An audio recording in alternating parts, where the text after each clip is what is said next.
देश के science and technology minister doctor Jitendra Singh ji, Bharat सरकार के principal scientific adviser Ajay Kumar Sood, हमारे बीच उपस्थित नोबेल पुरस्कार विजेता सर आंड्रे गाइम, देश विदेश से आए सभी वैज्ञानिक, इनोवेटर्स, एकेडेमिया के लोग, अन्य महानुभाव, देवी और सज्जनों, आज का ये आयोजन साइंस से जुड़ा है, लेकिन मैं सबसे पहले क्रिकेट में भारत की शानदार जीत की बात करूंगा।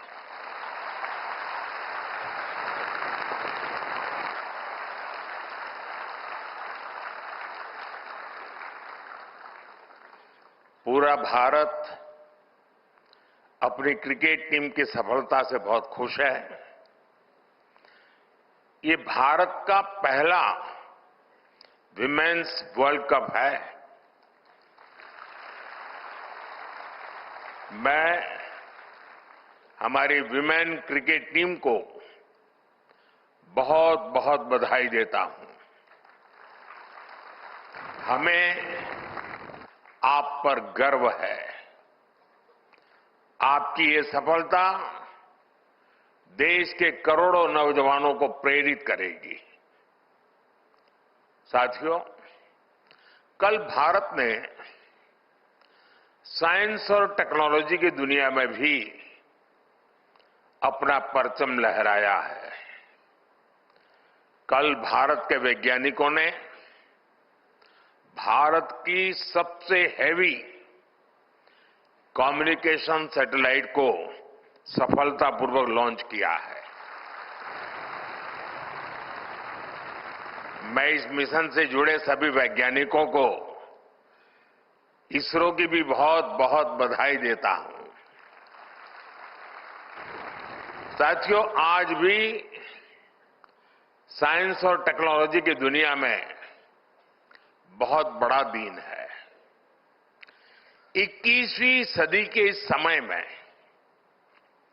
बहुत आवश्यकता थी कि इमर्जिंग साइंस, टेक्नोलॉजी और इनोवेशन पर मंथन के लिए दुनिया भर के एक्सपर्ट एक साथ जुटे और वो मिलकर के दिशा दिखाएं।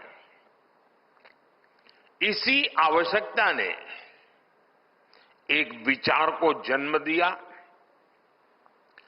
और इसी विचार से इस कॉन्क्लेव का विजन बना। मुझे खुशी है कि आज वो विजन इस कॉन्क्लेव के रूप में शेप ले रहा है। कई मंत्रालय, प्राइवेट सेक्टर, स्टार्टअप्स और स्टूडेंट्स इस प्रयास में एक साथ है। ये हमारे लिए सम्मान की बात है कि आज हमारे बीच एक नोबेल लॉरिएट भी मौजूद है। मैं आप सभी का बहुत बहुत अभिनंदन करता हूं। आपको इस कॉन्क्लेव के लिए अनेक अनेक शुभकामनाएं भी देता हूं। साथियों, 21वीं सेंचुरी का यह दौर सबसे अभूतपूर्व बदलावों का दौर है। आज ग्लोबल ऑर्डर में हम एक नए शिफ्ट को विटनेस कर रहे हैं। बदलाव की एक गति लीनियर नहीं बल्कि एक्सपोनेंशियल है। इस सोच के साथ आज भारत इमर्जिंग साइंस, टेक्नोलॉजी और इनोवेशन से जुड़े इन सभी एस्पेक्ट को आगे बढ़ा रहा है, उस पर निरंतर फोकस कर रहा है। अब जैसे एक उदाहरण है रिसर्च फंडिंग का। आप सब जय जवान जय किसान के विजन से लंबे अरसे से परिचित रहे हैं।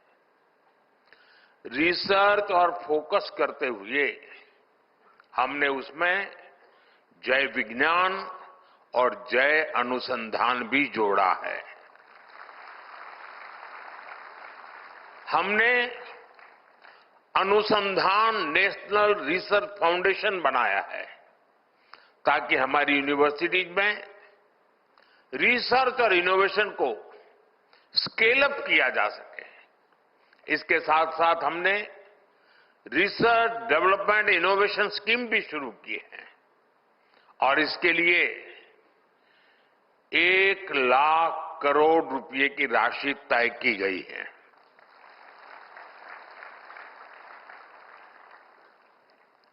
आपको लगता होगा ये 1,00,000 करोड़ मोदी के पास रहने वाला है, इसलिए ताली नहीं बजा रहे हो।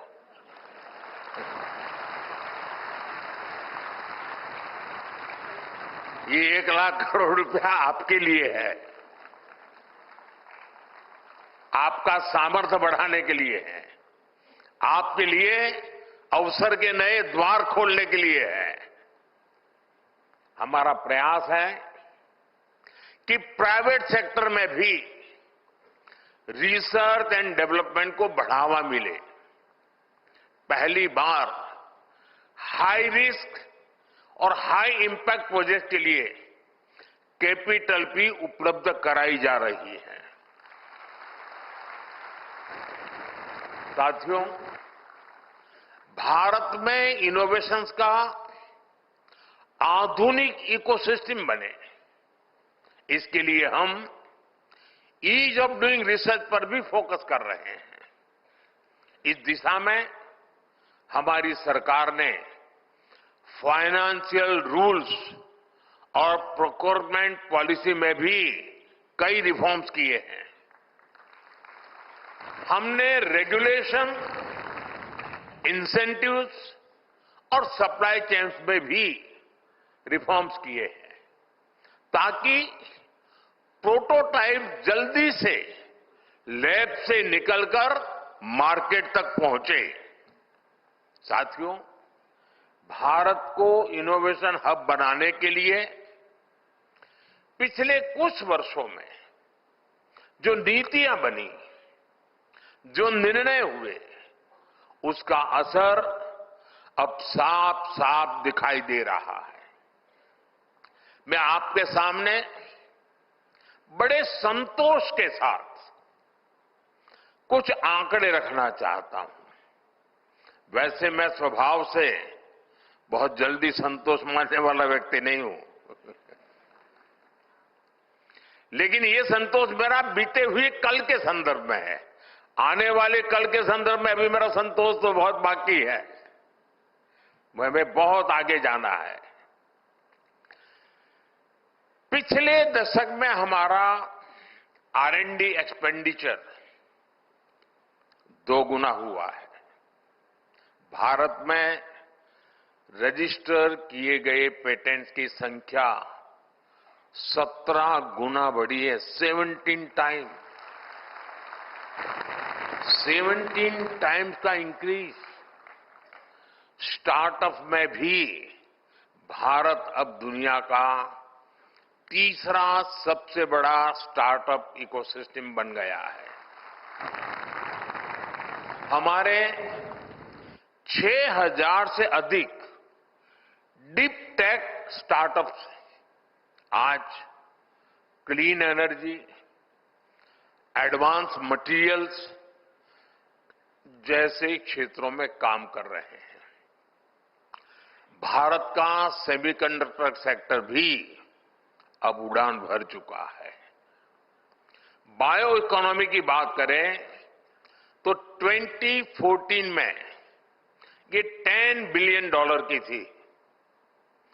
आज ये करीब $140 बिलियन तक पहुंच चुकी है।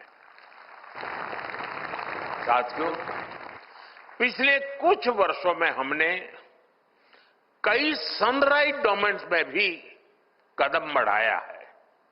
Green hydrogen, quantum computing, deep sea research, critical minerals, इन सभी डोमेन्स में भारत ने अपनी प्रॉमिसिंग प्रेजेंस दर्ज करा दी है।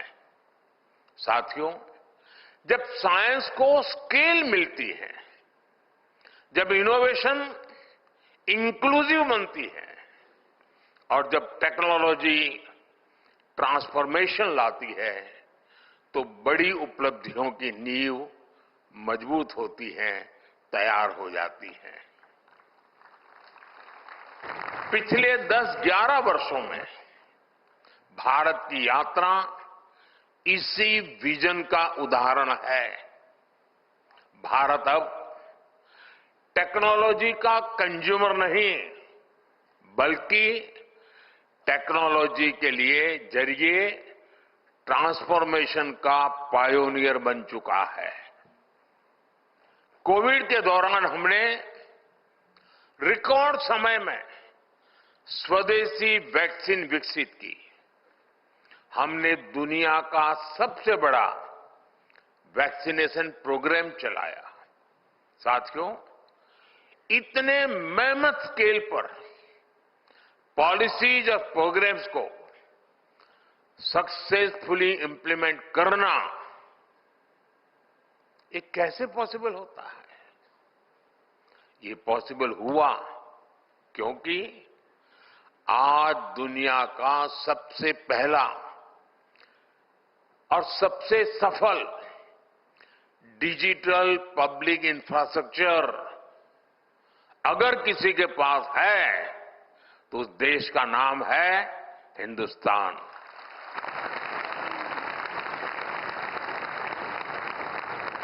हमने 2 लाख ग्राम पंचायतों को ऑप्टिकल फाइबर से जोड़ा है।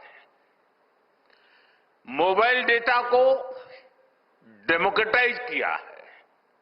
साथियों, बीते वर्षों में अगर हमारा स्पेस प्रोग्राम चांद और मंगल तक पहुंचा, तो साथ ही हमने अपने किसानों, मछुआरों को स्पेस साइंस के लाभ से भी जोड़ा। और निश्चित तौर पर इन सभी उपलब्धियों के पीछे आप सबका योगदान है। साथियों, इनोवेशन जब इंक्लूसिव होती है, तो उसके प्रमुख बेनिफिशियरी ही उसके लीडर्स भी बन जाते हैं। भारत की महिलाएं इसका सबसे बड़ा उदाहरण है। आप देखिए, दुनिया में जब भारत के स्पेस मिशंस की बात होती है, तो उसमें इंडियन विमेन साइंटिस्ट की चर्चा बहुत ज्यादा होती है।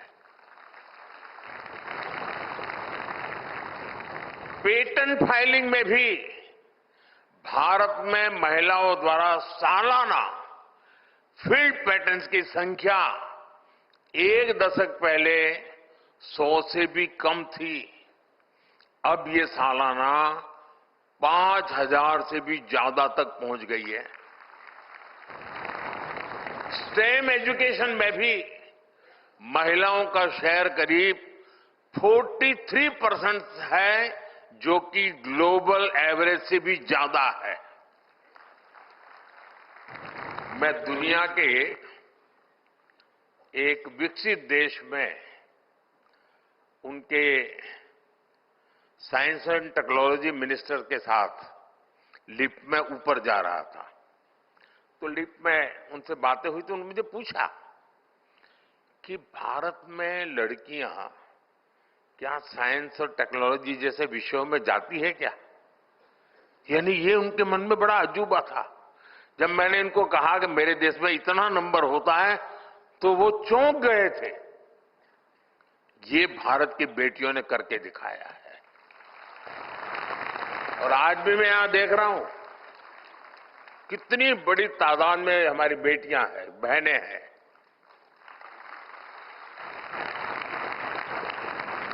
ये आंकड़े हमें बताते हैं कि भारत में साइंस एंड टेक्नोलॉजी के क्षेत्र में महिलाएं कितनी तेजी से आगे बढ़ रही हैं। साथियों, इतिहास में कुछ क्षण ऐसे आते हैं जिनसे कई पीढ़ियों को मोटिवेशन मिलता है। कुछ साल पहले हमारे बच्चों ने चंद्रयान का सफर देखा, उसकी सफलता भी देखी और सफलता साइंस के प्रति जबरदस्त तरीके से उनको आकर्षित करने के लिए कारण आई, अवसर बन गई और उन्हें असफलता और सफलता दोनों को देखा था। हाल में ग्रुप कैप्टन शुभांशु शुक्ला की स्पेस स्टेशन की यात्रा ने बच्चों में एक नई उत्सुकता पैदा की है। हमें नई पीढ़ी में पैदा हुई जिज्ञासा का लाभ उठाना चाहिए। साथियों, हम जितने ज्यादा ब्राइट यंगस्टर्स को साइंस, टेक्नोलॉजी और इनोवेशन की दिशा में ले जा सके उतना ही बेहतर होगा। इसी सोच के साथ देश भर में लगभग 10,000 अटल टिंकरिंग लैब बनाई गई हैं। इनमें 1 करोड़ से ज्यादा बच्चे क्यूरियोसिटी और क्रिएटिविटी के साथ एक्सपेरिमेंट कर रहे हैं। और आपको ये जानकर खुशी होगी कि इन लैब्स की सफलता को देखते हुए हम 25,000 नई अटल टिंकरिंग लैब भी बनाने जा रहे हैं। पिछले कुछ वर्षों में देश में सैकड़ों नई यूनिवर्सिटी बनाई गई हैं। 7 नई आईआईटीज और 16 ट्रिपल आईआईटी की अभी बनी चुकी है। नई एजुकेशन पॉलिसी में हमने ये भी सुनिश्चित किया है कि युवा अब साइंस और इंजीनियरिंग जैसे स्टेम कोर्स अपनी स्थानीय भाषा में कर सकेंगे।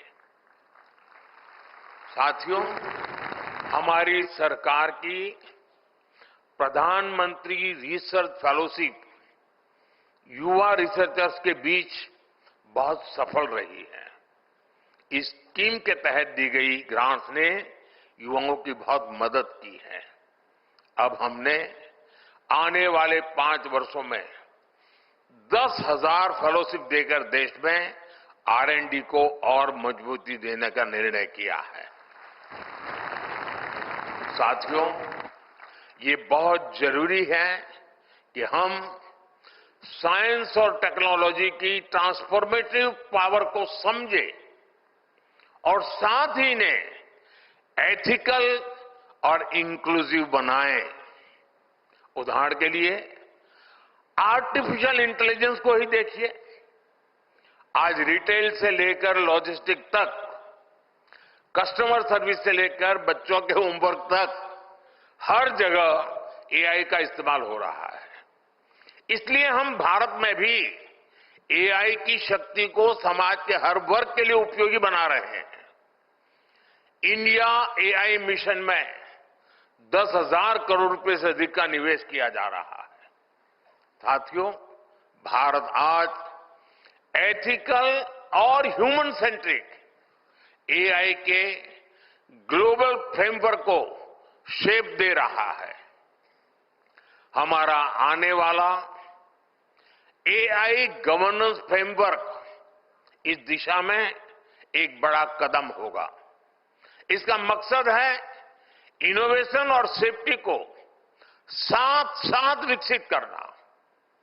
अगले वर्ष फरवरी में जब भारत ग्लोबल एआई समिट की मेजबानी करेगा तो इंक्लूसिव, एथिकल और ह्यूमन सेंट्रिक एआई के प्रयासों को नई गति मिलेगी।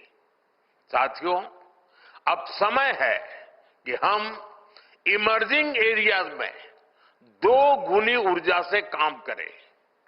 ये विकसित भारत के हमारे लक्ष्य की प्राप्ति के लिए भी बहुत अहम है। मैं आपसे कुछ आइडियाज शेयर करना चाहता हूं। हम फूड सिक्योरिटी से आगे बढ़कर न्यूट्रिशन सिक्योरिटी की दिशा में आगे जाएं। क्या हम ऐसी next generation bio fortified crop विकसित कर सकते हैं जिससे कुपोषण के खिलाफ लड़ाई में दुनिया को मदद मिले? क्या हम low cost soil health enhanced और बायो फर्टिलाइजर में ऐसे इनोवेशंस ला सकते हैं जो केमिकल इनपुट्स का ऑल्टरनेटिव बने और सॉइल हेल्थ को इंप्रूव करें? क्या हम भारत की जीनोमिक डायवर्सिटी को और बेहतर तरीके से मैप कर सकते हैं ताकि पर्सनलाइज्ड मेडिसिन और डिसीज प्रिडिक्शन में नई दिशा मिले? क्या हम क्लीन एनर्जी स्टोरेज जैसे बैटरीज में नए और सस्ते इनोवेशंस कर सकते हैं? हर क्षेत्र में हमें ये देखना चाहिए कि किन क्रिटिकल इनपुट्स के लिए हम दुनिया पर निर्भर है और कैसे उनमें आत्मनिर्भरता हासिल की जा सकती है। साथियों, मुझे विश्वास है कि आप सभी साइंस और टेक्नोलॉजी की दुनिया से जुड़े लोग इन सवालों से भी आगे जाकर नई संभावनाएं खोजेंगे। अगर आपके पास आइडियाज है तो मैं आपके साथ हूं। हमारी सरकार रिसर्च को फंड और साइंटिस्ट को अपॉर्चुनिटी देने के लिए ही पूरी तरह प्रतिबद्ध है। मैं ये भी चाहूंगा कि इस कॉन्क्लेव में एक कलेक्टिव रोडमैप तैयार हो। मुझे पूरा भरोसा है ये कॉन्क्लेव भारत की इनोवेशन जर्नी को एक नई ऊंचाई पर ले जाएगी। आपको एक बार फिर मेरी बहुत बहुत शुभकामनाएं हैं। जय विज्ञान, जय अनुसंधान। बहुत बहुत धन्यवाद।